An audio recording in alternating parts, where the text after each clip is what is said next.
भारत माता की, भारत माता की, छत्रपती शिवाजी महाराज की, धर्मवीर छत्रपती संभाजी महाराज की, जय भवानी, जय भवानी, जय जय जय जय जय भवानी, जय जय जय जय जय शिवाजी।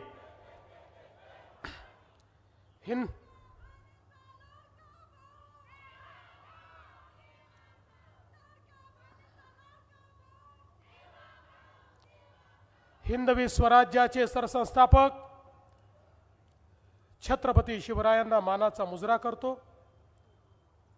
भारतीय राज्यघटनेचे शिल्पकार भारतरत्न डॉक्टर बाबासाहेब आंबेडकर यांना मानवंदना अर्पित करतो। आज कराडच्या या प्रचंड मोठ्या प्रचार सभेमध्ये मंचावर उपस्थित महाराष्ट्राचे उच्च व तंत्र शिक्षण मंत्री माननीय चंद्रकांत दादा पाटील,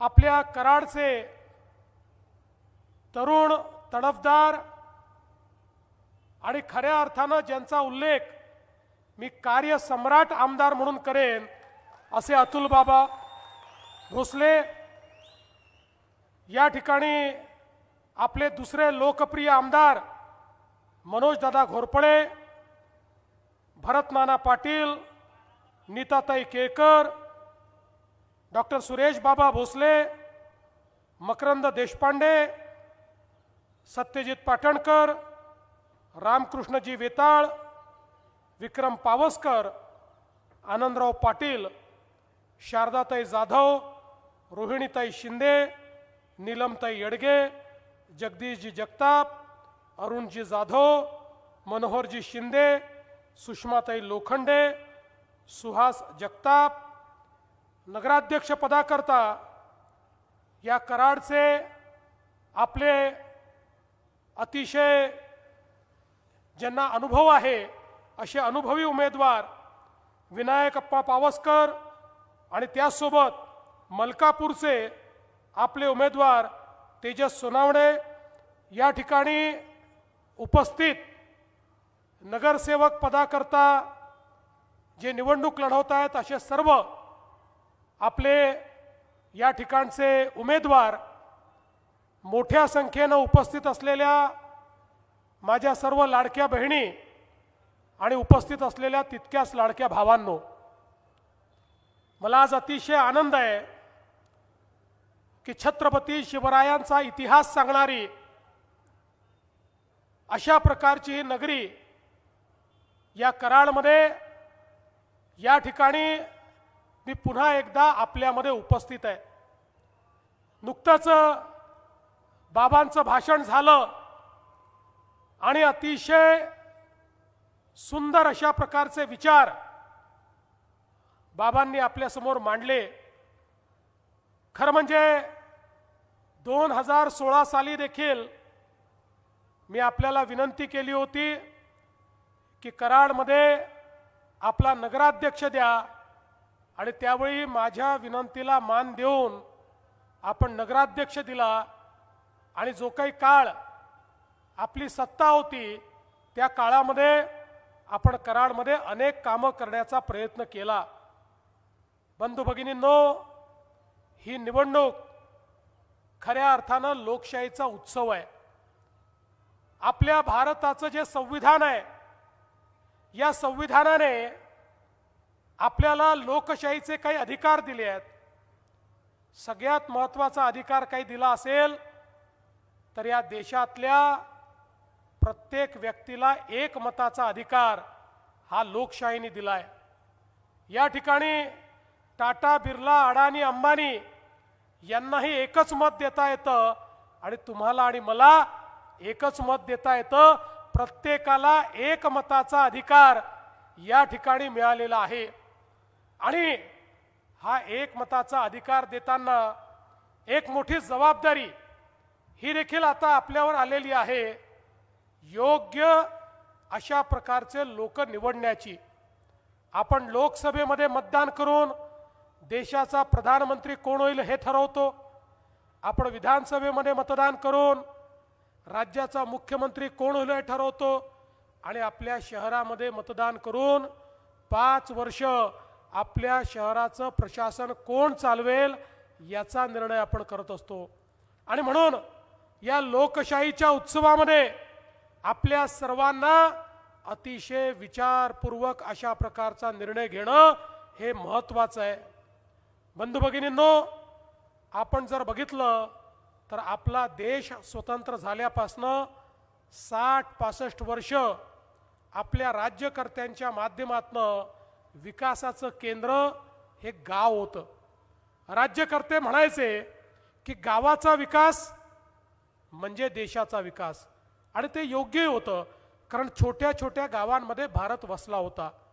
पण त्याच वेळी या भारतामध्ये काही शहरं देखील होती. दुर्दैवाने त्या शहरांकडे राज्यकर्त्यांचं दुर्लक्ष झालं. 60-65 वर्ष केंद्रातलं सरकार असो का राज्यातलं सरकार असो, शहरांकरता केंद्रित अशा प्रकारच्या योजना, व्यवस्था, निधी असं कधीच नियोजन या ठिकाणी करण्यात आलं नाही. परिणाम काय झाला आपण बघा. शेवटी गावातनं लोक शहराकडे आले. शिक्षण, आरोग्य, रोजगाराकरता, अन्न, वस्त्र, निवाऱ्याकरता त्याच्या संधी आहेत म्हणून लोक शहराकडे आले. आणि शहराकडे आल्यानंतर अवस्था अशी झाली की आल्यानंतर लोकांना राहायला जागा नव्हती. त्यामुळे लोकांनी अतिक्रमण केले, झोपडपट्ट्या तयार झाल्या. जिथे ज्याला जशी जागा मिळेल तसा तो राहू लागला. त्यामुळे शहरातलं घनत्व त्या ठिकाणी मोठं झालं. मग लोकसंख्या वाढली तर पिण्याच्या पाण्याच्या समस्या तयार झाल्या. लोकसंख्या वाढली तर मग या ठिकाणी नाल्या काढून त्या नाल्यांच्या माध्यमातनं मैलाचं पाणी त्या ठिकाणी व्हायला लागलं. त्या सांडपाण्यामुळे त्या ठिकाणी रोगराई पसरायला लागली, मच्छर तयार झाले, त्या ठिकाणी वासाचं साम्राज्य तयार झालं. आणि हेच घाणेरडं पाणी आपल्या विहिरींमध्ये जायला लागलं, आपल्या नाल्यांमध्ये, नदीमध्ये, आपल्या तलावांमध्ये जायला लागलं. परिणाम असा झाला की एक प्रकारे जे आपलं जीवनमान आहे ते खाली खाली होत गेलं. आणि मग त्याच वेळी इतक्या मोठ्या प्रमाणात लोकसंख्या वाढायला लागली, पण कचऱ्याच्या संदर्भात कुठली योजना नव्हती. आणि म्हणून ठिकठिकाणी कचऱ्याचे ढीग जमा झाले. आणि मग एखादी जागा शोधायची, त्या ठिकाणी सगळा कचरा डंप करायचा, आणि त्या जागेतून वेगवेगळ्या प्रकारचे वास, त्या जागेतून वेगवेगळ्या प्रकारचे गॅसेस, अशा पद्धतीनं आपलं प्रदूषण, आपली हवा या ठिकाणी खराब करण्याचं काम या सगळ्या शहरांमध्ये होत होतं. आणि म्हणून शहरीकरण सातत्याने वाढत होतं, पण त्या शहरीकरणाकडे लक्ष देणारं कोणीच नव्हतं. आपण जर आपल्या महाराष्ट्राचा विचार केला तर महाराष्ट्रामध्ये 6.5 कोटी लोक 40,000 गावांमध्ये राहतात. आणि तेवढेच 6.5 कोटी लोक कराडसारख्या 400 शहरांमध्ये राहतात. म्हणजे अर्धी लोकसंख्या 40,000 गावांमध्ये आणि अर्धी लोकसंख्या 400 शहरांमध्ये राहते. या 400 शहरांमध्ये शिक्षण, आरोग्याच्या संधी आहेत. या 400 शहरांमध्ये रोजगाराच्या संधी आहेत. पण त्या ठिकाणी लोकांचं जीवनमान सुधारण्याकरता 60-65 वर्ष कुठल्याही योजना झाल्या नाहीत. देशामध्ये पहिल्यांदा प्रधानमंत्री म्हणून मोदीजींनी शपथ घेतली. आणि पंतप्रधान झाल्यानंतर मोदीजींनी सांगितलं, भारत जसा गावात राहतो तसेच भारतीय शहरात देखील राहतात. आणि म्हणून मोदीजींनी सांगितलं, शहरांचाही विकास करावा लागेल, गावांसोबत शहरांकडेही लक्ष द्यावं लागेल. देशाचा 65% GDP हा शहरामध्ये तयार होतो. या ठिकाणी वस्तू सेवांची निर्मिती, शिक्षण, आरोग्याच्या संधी, रोजगाराच्या संधी या शहरांमध्ये आहेत. त्यामुळे शहरी जीवन जोपर्यंत आपण बदलणार नाही, शहरात राहणारा गरीब, शहरात राहणारा मध्यमवर्गीय याला जोपर्यंत आपण सोयी देणार नाही, तोपर्यंत खऱ्या अर्थानं आपण त्यांचं जीवन बदलू शकत नाही. आणि म्हणून पहिल्यांदा आपल्या देशामध्ये शहरांकरता योजना तयार करण्याचा निर्णय मोदीजींनी घेतला. आणि मग स्मार्ट सिटीची योजना, अमृत शहराची योजना, स्वच्छ भारत शहरांची योजना, प्रधानमंत्री आवास योजना शहरी, अशा अनेक योजना मोदीजींनी तयार केल्या आणि लाखो कोटी रुपये शहरांच्या विकासाकरता देणं सुरू केलं. आज आपण पाहतोय एकट्या महाराष्ट्राला मोदीजींनी अमृत योजनेच्या माध्यमातून 50,000 कोटी रुपये आपल्या शहरांचं चित्र बदलण्याकरता या ठिकाणी दिले आहे. आज प्रत्येक शहरामध्ये पिण्याचं पाणी मुबलक मिळालं पाहिजे. शहरामधला जो या ठिकाणी सगळा मैला आहे, जे सांडपाणी आहे, आत्ता चतुल बाबा सांगत होते आपल्याकडे किती सांडपाणी हे भुयारी गटारातनं जातं आणि किती सांडपाणी हे नाल्यांमधनं जातं. हे संपूर्ण सांडपाणी बंदिस्त भुयारी गटारातनं गेलं पाहिजे आणि त्याच्यावर प्रक्रिया होऊन त्या ठिकाणी STPच्या माध्यमातनं त्या पाण्यातनं मैला वेगळा होऊन त्याच्यातनं खत निर्मिती आणि पाणी जे शुद्ध झालेलं आहे तेच पाणी नदीमध्ये आणि नाल्यामध्ये गेलं पाहिजे. अशा पद्धतीनं आज सगळ्या योजना आपण तयार केल्या. आपला जो कचरा आहे या कचऱ्यावर स्वच्छ भारतच्या अंतर्गत मोठ्या प्रमाणात प्रक्रिया आता आपण चालू केली. खरं म्हणजे आता आपण सर्क्युलर इकॉनॉमीचा विचार करतोय आणि सर्क्युलर इकॉनॉमीचा अर्थ काय आहे? Nothing is waste, everything is wealth. कचऱ्यातही वेल्थ आहे. आता या वेगवेगळ्या योजनांच्या माध्यमातून मोदीजींनी सगळ्या शहरांना त्या ठिकाणी पैसा दिला. आपल्या महाराष्ट्रामध्ये 250-300 शहरांमध्ये आज स्वच्छ भारतच्या अंतर्गत कचऱ्यावर प्रक्रिया चालली आहे. 100% कचरा जमा होतो. त्या कचऱ्यावर प्रक्रिया आपण करतो आणि ती प्रक्रिया करून त्या ठिकाणी कचऱ्यापासून पेलेट्स तयार करतो, म्हणजे कचऱ्यापासून कोळसा तयार करतो, कचऱ्यापासून खत तयार करतो. एवढंच नाही, आता तर आपण कचऱ्यापासून तयार होणाऱ्या खताचा एक महाराष्ट्राचा ब्रँड देखील तयार केला आहे आणि थोडी मोठी शहरं जी आहेत त्या ठिकाणी कचऱ्यापासून गॅस तयार करतो आणि कचऱ्यापासून विद्युत निर्मिती देखील आपण करतो. म्हणजे आता कचरा ही आपली लायबिलिटी नाही आहे, तर आता कचरा ही खऱ्या अर्थानं आपल्याकडे वेल्थ निर्माण करणारी गोष्ट झाली आहे. पण या सगळ्या गोष्टी करता जो काही निधीची कमतरता होती, आज मोदीजींच्या माध्यमातून आणि राज्य सरकारच्या माध्यमातून त्याकरता मोठ्या प्रमाणात आपण व्यवस्था उभ्या केल्या आहेत. आज आपण पाहू शकतो लोकांनी वेगवेगळ्या ठिकाणी अतिक्रमण केली आहेत.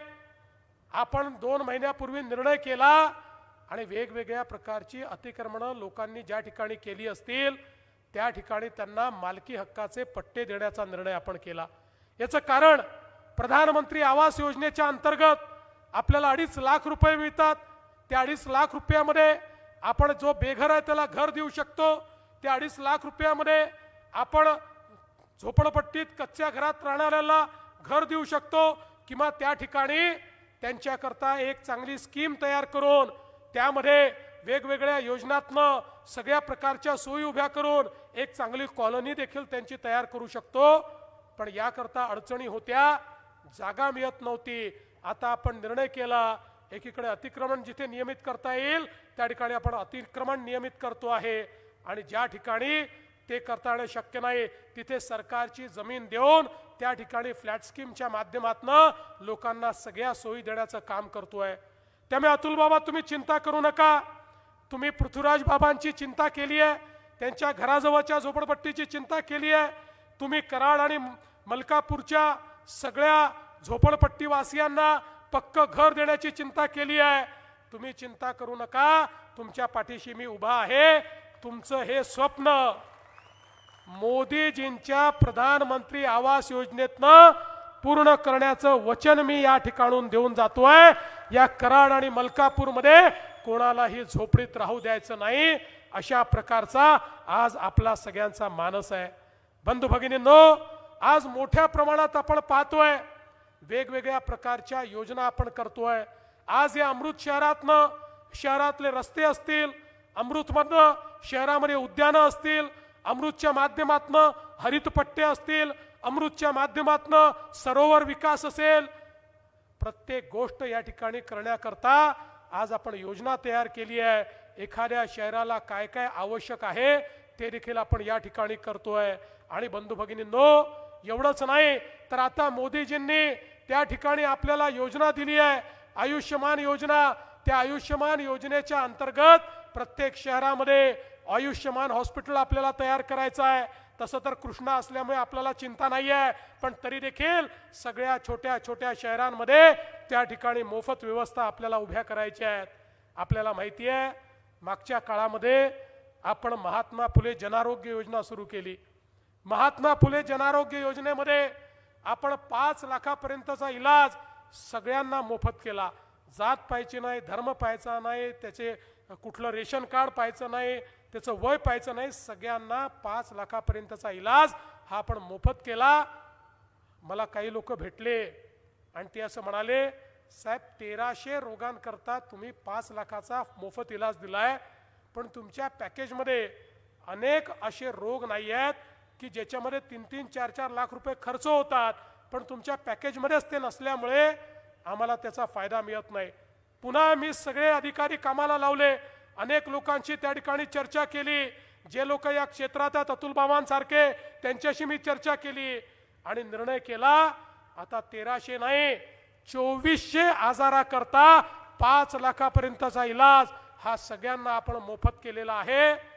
आणि 9 आजार तर असे आहेत की ज्या आजारामध्ये 5 लाखाच्या वर 35 लाखापर्यंतचा खर्च राज्य सरकारच्या माध्यमातून देण्याचा निर्णय मी केला.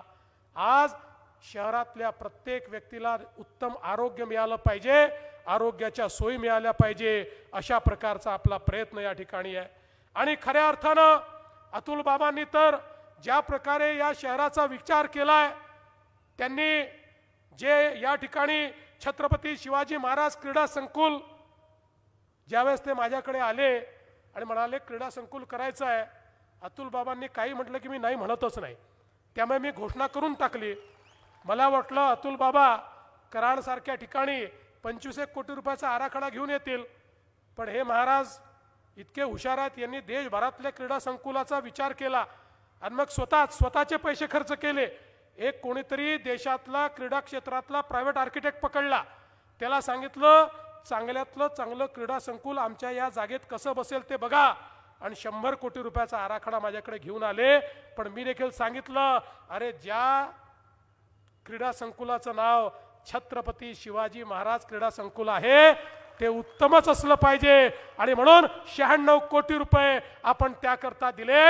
आणि आज सर्वोत्तम अशा प्रकारचं क्रीडा संकुल, आणि बाबा चिंता करू नका, थोडे जास्त पैसे लागले तरी आपण देऊ, पण सर्वात उत्तम अशा प्रकारचं क्रीडा संकुल या ठिकाणी आपल्याला तयार करायचं आहे. कैलासवासी खाशाबा जाधव क्रीडा संकुल ते करतायत, त्याच्याकरता 25 कोटी रुपये मिळाले आहेत. निविदा आता त्याच्या देखील आपण काढलेले आहेत. आणि पुलाकरता देखील त्यांनी 50 कोटी रुपये आणले. वेगवेगळ्या पंचायत समितीची इमारत असेल, रस्ते असतील, जवळपास वेगवेगळ्या रस्त्यांकरता, कारण जरी ही नगरपालिकेची निवडणूक असली तरी नगरपालिकेच्या लोकांनाही बाहेर जावं लागतं. त्यामुळे सगळीकडचे त्यांच्या मतदारसंघातले जे जोड रस्ते आहेत या रस्त्यांकरता जवळपास 400 कोटी रुपयाचा निधी हा अतुल बाबांनी या ठिकाणी मिळवला आणि मोठ्या प्रमाणात हा विकासाचं कार्य ते करतायत. आंबेडकर वाचनालय असेल, पाणी पुरवठा योजनेची दुरुस्ती असेल, वेगवेगळी कामं जी त्यांनी केली आहेत त्या सगळ्या कामांच्या माध्यमातून मोठ्या प्रमाणात एक परिवर्तन या ठिकाणी दिसत आहे. आणि आता त्यांच्या मनामध्ये जे आपलं प्रीती संगम आहे, यशवंतराव चव्हाण साहेबांचं समाधी स्थळ, या समाधी स्थळाचं रिडेव्हलपमेंट झालं पाहिजे, अशा प्रकारचा विचार त्यांनी मांडलाय. मी अतुल बाबा तुमचं अभिनंदन करेन. ज्यांनी महाराष्ट्राचा सुवर्ण कलश आणला त्या यशवंतरावांच्या समाधीचा विचार इतक्या वर्षात पुन्हा कोणी केला नाही. एकदा जे काम झालं त्यानंतर कोणी त्याच्याकडे पाहिलं नाही, पण तुम्ही अतिशय सुंदर त्याचा आराखडा तयार केला आणि त्यासोबत त्या ठिकाणी कृष्णामाईच्या तीरावर चांगल्या प्रकारे रिव्हर डेव्हलपमेंट झालं पाहिजे आणि कराड ते विटा हा एलिव्हेटेड हायवे झाला पाहिजे. अशा प्रकारचं एक स्वप्न तुम्ही बघितलेलं आहे. मी तुम्हाला एवढं सांगू इच्छितो, मंजिलें उन्हीं को मिलती है जिनके सपनों में जान होती है. मंजिलें उन्हीं को मिलती है जिनके सपनों में जान होती है. अरे पंख से कुछ नहीं होता, हौसलों से उड़ान होती है. हे काम मोठं आहे, एखाद्या नगरपालिकेला झेपणारं काम नाही आहे. पण अतुल बाबा त्या व्यक्तीचं नाव आहे जो मोठे स्वप्न पाहतो, आणि देवाभाऊ त्या व्यक्तीचं नाव आहे जो मोठे स्वप्न पूर्ण करण्याकरता मदत करतो. त्यामुळे चिंता करू नका. या ठिकाणी तुम्हाला हे जे स्मार्ट आणि मॉडेल अशा प्रकारचं कराड तयार करायचं आहे, त्याकरता पूर्णपणे तुम्हाला मदत ही राज्य सरकारच्या माध्यमातून निश्चितपणे आपण या ठिकाणी करू. बंधू भगिनींनो, खऱ्या अर्थानं कराडची जी निवडणूक आहे ही निवडणूक यावेळेस एक वेगळ्या प्रकारची निवडणूक होते आहे. मी तर आता गेले 8-10 दिवस वेगवेगळ्या शहरांमध्ये चाललो आहे. त्या ठिकाणी जाऊन भाषणं करतो, रोज 5-6 सभा घेतो. मी कुठल्याही सभेमध्ये कोणावर टीका करत नाही. मी कुठल्याही सभेमध्ये कुठल्या पक्षाला उणं बोलत नाही. कारण माझं पक्का आहे, आपला विश्वास आहे, आपल्या जो विकासाचा कार्यक्रम आहे त्यामुळे आपल्याला काही दुसरं बोलण्याची आवश्यकता नाही. आम्ही काय केलंय आणि काय सांगणार आहोत याच्या आधारावर मी एक सकारात्मक मत आपल्याला मागण्याकरता या ठिकाणी आलो आहे. पण कराडमध्ये अतुल बाबांना चारीकडनं घेरण्याचा प्रयत्न चालू आहे. आपलेही आणि विरोधकही सगळे एक झाले आहेत. सगळ्यांना मिळून वाटतं हे जे उमदं नेतृत्व आहे हे जास्त मोठं झालं तर कदाचित आपल्याला अडचण होईल, आणि म्हणून अभिमन्यूप्रमाणे त्यांना घेरण्याचं काम चाललंय. पण जसं मी नेहमी सांगतो, आम्ही आधुनिक अभिमन्यू आहोत. अभिमन्यू बिचारा त्या युद्धामध्ये महाभारताच्या त्याला चक्रव्यूहात शिरणं माहिती होतं, पण बाहेर पडणं माहिती नव्हतं. पण प्रभू श्रीकृष्णाच्या आशीर्वादाने आम्हाला बाहेर पडणं देखील माहिती आहे. आणि म्हणून हा जो चक्रव्यूह अतुल बाबाच्या आजूबाजूला तयार केलाय त्याला भेदून या ठिकाणी अतुल बाबा या कराडमध्ये आपला झेंडा लावल्याशिवाय राहणार नाही. पण कराडकरांनो, तुम्हालाही मी विनंती करतो, आज अण्णा पावसकरांसारखा एक अनुभवी अशा प्रकारचा उमेदवार, आज तेजस सोनवले यांचा सारखा मलकापूरचा उमेदवार, यासारखे उमेदवार आपण दिले आहेत. आणि जे आपले नगरसेवक पदाचे उमेदवार आहेत, मला अतुल बाबा तुमचं अभिनंदन करायचं आहे. सगळे जनतेतले उमेदवार तुम्ही दिले, सामान्य घरचे, सर्वसामान्यांमध्ये वावरणारे अशा प्रकारचे उमेदवार तुम्ही दिले आहेत. आणि या उमेदवारांना खऱ्या अर्थानं समाजामध्ये काय केलं पाहिजे याची तळमळ आहे. मी तुम्हाला हीच विनंती करण्याकरता आलो आहे. आता अतुल बाबांसारखं एक नेतृत्व आपल्याला लाभलेलं आहे. बंधू भगिनींनो, इतकं तरुण तळपदार नेतृत्व हे लाभण्याकरता अनेक वर्ष निघून जातात. खरं म्हणजे मला तर या गोष्टीचा आनंद वाटला असता की पृथ्वीराज बाबा देखील म्हणाले असते की चला आता अतुल बाबांसारखं एक तरुण नेतृत्व कराडचं नेतृत्व करताय, मी देखील अतुल बाबा तुम्हाला आशीर्वाद देतो. पण ठीक आहे, त्यांना जे करायचं आहे ते करतील, इतर आमचे मित्रही जे करायचं आहे ते करतील. पण कराडवासियांनो, माझे आता राजकारणामध्ये 30 वर्ष पूर्ण झाले आहेत.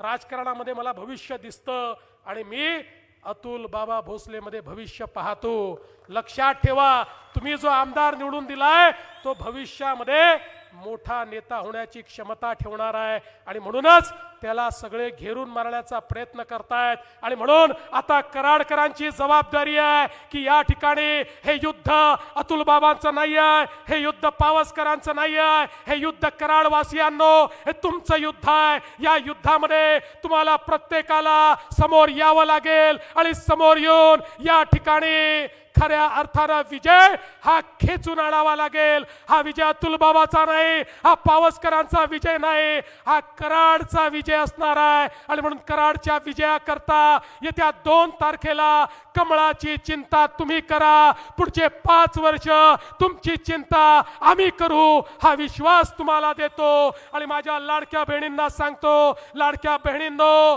तुमचा देवाभाऊ जोपर्यंत आहे तोपर्यंत लाडकी बहीण योजना सुरूच राहील. आणि आता तर लाडक्या बहिणींना आम्ही लखपती दिदी करणार आहोत. त्यामुळे बहिणींच्या हाती भावांचं भवितव्य देऊन मी या ठिकाणून चाललो आहे. माझ्या बहिणींनी आता या ठिकाणी या निवडणुकीची धुरा हाती घ्यायची आहे आणि पुन्हा एकदा एक प्रचंड असा विजय या ठिकाणी प्राप्त करायचा आहे. धन्यवाद.